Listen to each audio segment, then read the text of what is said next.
bienvenidos. Damos inicio al estudio de la Epístola a los Hebreos, un libro bastante misterioso y muy discutido dentro del sistema teológico. Y transversalmente no se ponen de acuerdo de la autoría los teólogos en Babilonia, siendo concluyentes al decir que no se conoce el autor, ni siquiera el nombre del rollo, ya que por el contenido se le puso el nombre, porque ni siquiera tenía nombre. Por el contenido dijeron, bueno, esto está más o menos dedicado al desarrollo, de analizar toda la historia del Antiguo Testamento, sus símbolos y todo el ritualismo del templo y del tabernáculo, por lo tanto, está dedicado a los hebreos, y por eso se le puso ese nombre.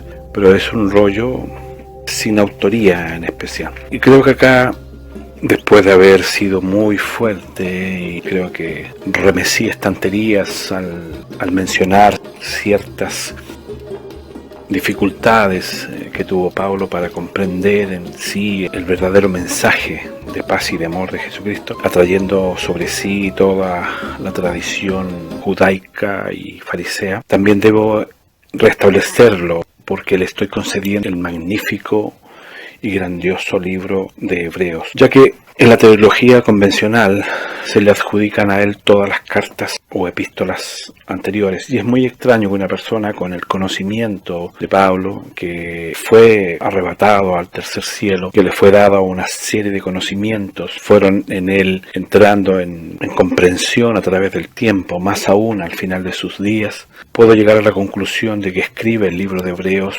meditadamente como el último testamento personal a su pueblo, al pueblo que dio origen a sus primeros conocimientos. Existen teólogos que dicen que puede ser Lucas, Apolo, Bernabé, pero voy a demostrar las razones por las cuales es Pablo. Y vuelvo a insistir, es un gran libro, un libro que demuestra una consolidación teológica, pero superior, inmensamente grande a todo lo escrito por Pablo anteriormente en sus cartas, que incluso para el medio de su época y para el medio de su momento histórico es inmensamente profundo e inmensamente traspuesto en tiempo-espacio. Incluso está como estas tortas mil hojas, o sea, tiene tantas capas de conocimiento este libro, que para mí es uno de los libros más fascinantes, es uno de los rollos más fascinantes que pueda tener del dicho Nuevo Testamento. Es un aporte, pero absolutamente grandioso, que sí también eleva lo que hemos dicho, de que todo el conocimiento importante y todo el conocimiento relevante está basado, como el libro de Hebreos, en el Antiguo Testamento. Bien, empecemos con las razones.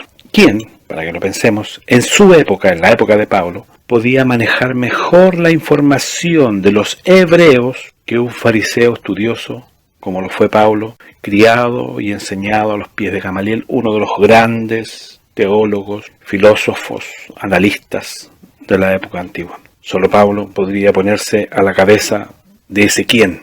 ¿Quién podía tener acceso a los rituales en detalle de las disposiciones en el templo, sino Pablo, cercano a los fariseos, que los fariseos estaban muy cercanos a los príncipes que administraban todo lo que eran las disposiciones del templo expuestas en el libro de Hebreos? ¿Quién se habría convertido de esa fascinante vida con todo ese conocimiento al cristianismo sino Pablo? Toda persona que es inspirada o tocada por Dios de una u otra forma deja un legado. Y me parece que esta epístola no es dirigida a nadie, sino que es como una tesis personal. Los que somos estudiosos, en muchas ocasiones tomamos nota y empezamos a hacer análisis escribiendo. Me parecería muy extraño que una persona con todo ese cerebro lleno de información no quisiese expulsar hacia afuera de una forma que en su época era la única. No habían grabadoras, no habían videos, no había ni una otra forma de dejar un legado.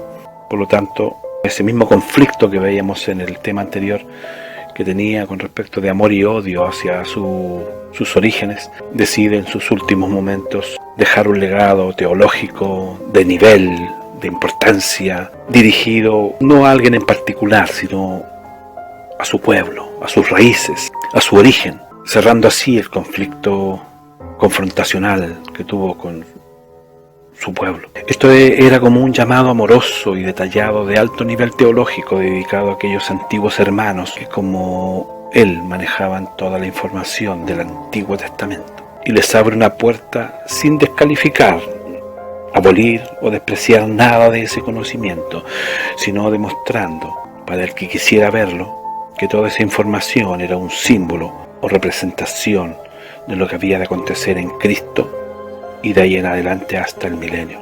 Por lo que es claro que Pablo era el único nexo que conocemos que unía teológicamente los dos extremos teológicos del cristianismo con los hebreos del Antiguo Testamento. El que escribió Hebreos conocía a Timoteo, y no olvidemos que Pablo escribió 2 cartas a Timoteo. En el libro de Hebreos se menciona a Italia, y obviamente Pablo estuvo en Roma, y Roma es parte de Italia. Y como sello final, para demostrar de que es el libro de Pablo, y que realmente divagan los teólogos al buscar quién es el autor.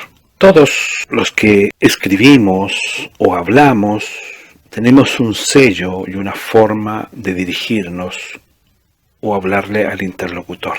Por ejemplo, Pedro en sus cartas tiene la frase gracia y paz os sean multiplicadas. Juan es muy bueno para hablar del amor, de los amados, de los hijitos.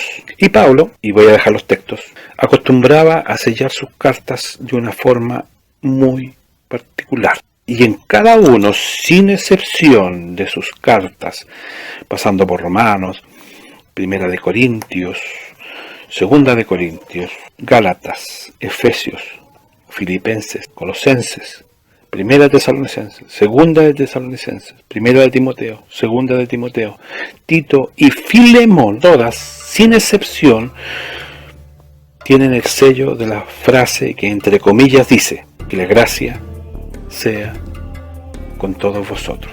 Y coincidentemente el libro de Hebreos termina con la siguiente frase. Capítulo 13, versículo 25. La gracia sea con todos vosotros. Amén. Mucha coincidencia, demasiada coincidencia. Por lo tanto, reivindico a nuestro hermano Pablo, que cometió, como dije, errores permitidos por Dios para que estos zánganos actuales que administran iglesias puedan tener acceso a hacer mercancía de la gente, pero también se reivindicó dejando este hermoso legado teológico que es el libro de Hebreos, que pasaremos a disfrutar desde el próximo capítulo. Esto fue la introducción al libro de Hebreos. Que Dios les bendiga y nos encontramos en el próximo capítulo.